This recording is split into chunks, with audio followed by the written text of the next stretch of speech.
Well, good morning, welcome. You're watching Market Cafe on ET Now. I am Harsh Saita and with me is Ankita Saxena. Ankita, we're very close to Santa Claus visiting us. Absolutely, and the rally has already started, by the way. Right, so I was just going to ask you about that. Has the rally really started? It has kind of. The US markets were in a good mood yesterday. Now, that happened basically following, a good upbeat earnings report from Nike and FedEx that really raised hopes that corporate earnings may be better than feared, even with the potential recession. Now, a better than expected consumer confidence data also came out yesterday for December. So that also really raised hopes with the investors. The Dow Jones Industrial Average gained more than 500 points in trade or was up 1.6%. The S&P 500 and Nasdaq Composite both jumped almost 1.5% in trade. Now, Nike surged 12% after beating the Wall Street expectations for the quarterly earnings and revenue. The result also ended up lifting other retail stocks as well. Now, meanwhile, FedEx gained 3.4% after posting their earnings, which was also more than that the street was penciling in. Now, look at the consumer confidence data as well for December. It was much better than expected and was at the highest level since April. That also ended up really boosting the investor sentiment. Now, after the Bank of Japan surprise policy shift, we also saw global bond markets stabilizing yesterday, after the previous session of sell-off after the Bank of Japan came out with this major policy shift.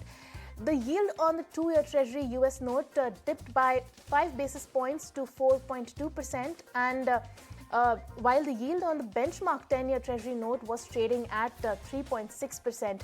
So let's look at what the European markets did last night. Now, European markets were also in the positive territory as they shook off some of the losses from the recent sessions.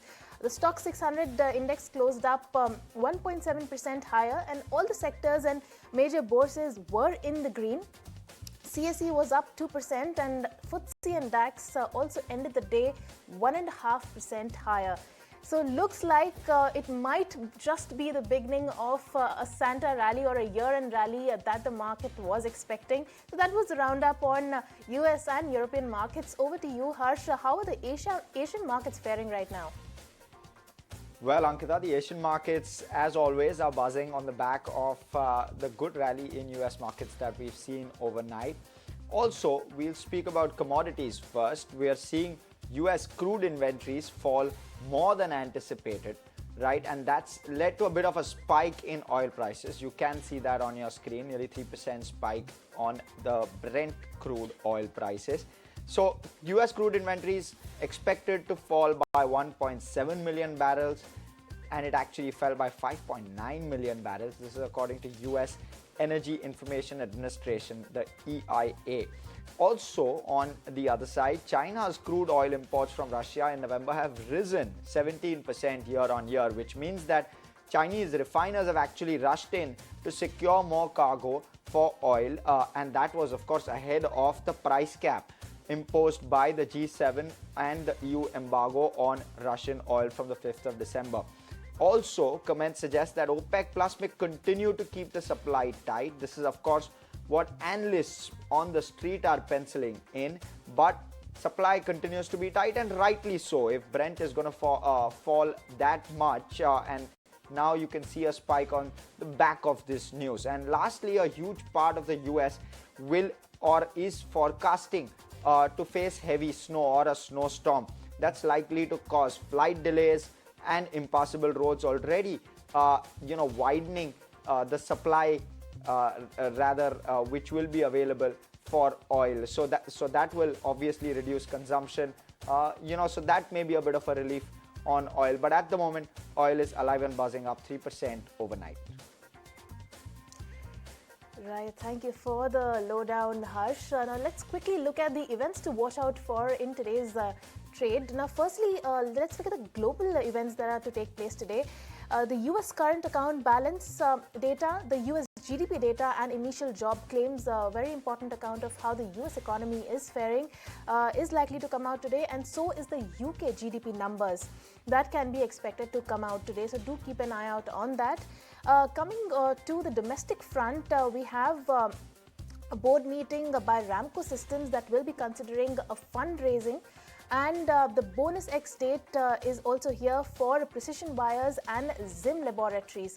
Also, there is IPO action happening. Sula Vineyards will be listing on the bourses today. Now, Sula Vineyard has rather had a more muted response in the grey market. It's trading at a discount, so not a very good response. Now, the street is saying you rather have the wine than the IPO, and we have the last day to subscribe to Ellen Electronics IPO. So that's the action coming in on the IPO space.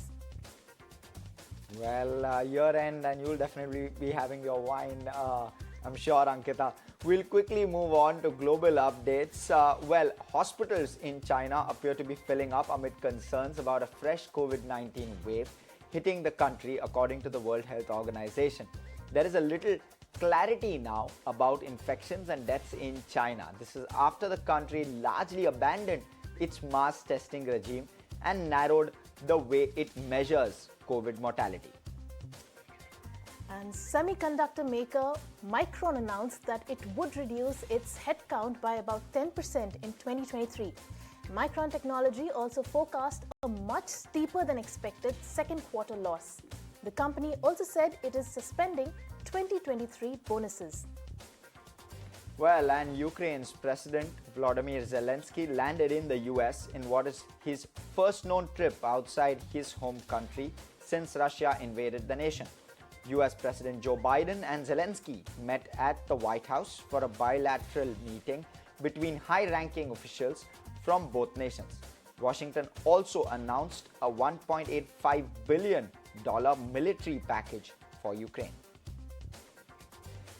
And the UN Secretary Council adopted its first resolution on Myanmar in 74 years. The council demanded an end to violence. It also urged the military junta to release all political prisoners, including ousted leader Aung San Suu Kyi. Myanmar has been in crisis since the army took power from Suu Kyi's elected government. And switching to Israel, Benjamin Netanyahu has informed Israel's president that he has succeeded in forming a coalition. This has paved the way for the swearing-in of the most right-wing and anti-Arab government in the country's history. It was not immediately clear when the new government would be sworn in, but Netanyahu said he intended to do so as soon as possible. And Indonesia has said it will impose a ban on bauxite exports from June 2023. The measure is expected to boost domestic processing of the nation's mineral resources. Southeast Asia's largest economy has, over the last few years, been pursuing policies designed to create jobs and revenue by processing more of its natural resources at home rather than just shipping out raw materials. Well, and a massive earthquake hit California on Tuesday, triggering rock slides in the region and killing at least 2 people. As per the US Geological Survey reports, the earthquake affected around 40 kilometers of the port city of Eureka, leaving thousands of residents without electricity.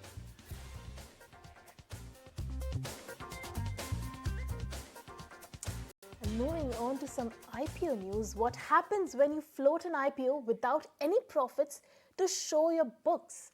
Now, how do you sustain the initial market excitement, and how do you justify artificially inflated valuations? Now, this is a story of new age tech companies that failed to impress both the retail and the institutional investors. Listen in. The darlings of 2021 met disaster in 2022.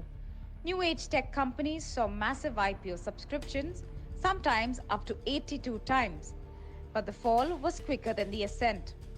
The era of easy money was gone, and with that, the stocks came crashing down. Internet companies like Paytm, PB Fintech, Zomato, Nykaa, Delivery became some of the biggest losers of 2022. Paytm lost more than 60% on a year-to-date basis, PB Fintech shed more than 50%, Zomato and Nykaa too lost more than 50% each, while delivery stock lost a little less than 40% by the third week of December. These stocks lost value in tandem with the crash in global tech stocks. Nasdaq was down more than 30% on a year-to-date basis by the third week of December. But market experts believe low liquidity, expensive valuations, and uncertainty about profitability are some of the reasons for the crash in the share prices of these companies. And it's not just the retail investor. Even marquee investors who had invested in these companies through an anchor book offloaded their shares after the expiry of the IPO lock-in period. Take, for instance, Paytm, for which the lock-in ended on November 14. Society General sold 3.6 lakh shares, while SoftBank lightly sold 2.9 crore shares on November 17 for over 1,600 crore rupees. Policy Bazaar's lock-in ended on November 10th, and soon Tiger Global sold 1.9 crore shares, while Internet Fund sold about 1.1 crore shares. Similarly, Nykaa saw multiple large deals of over 1,000 crores, with Lighthouse India Fund selling close to 4 crore shares and TPG Growth selling 1.1 crore shares. While Zomato was marred by Blinkit's acquisition, regulatory overhangs and threat of competition loom large over Paytm.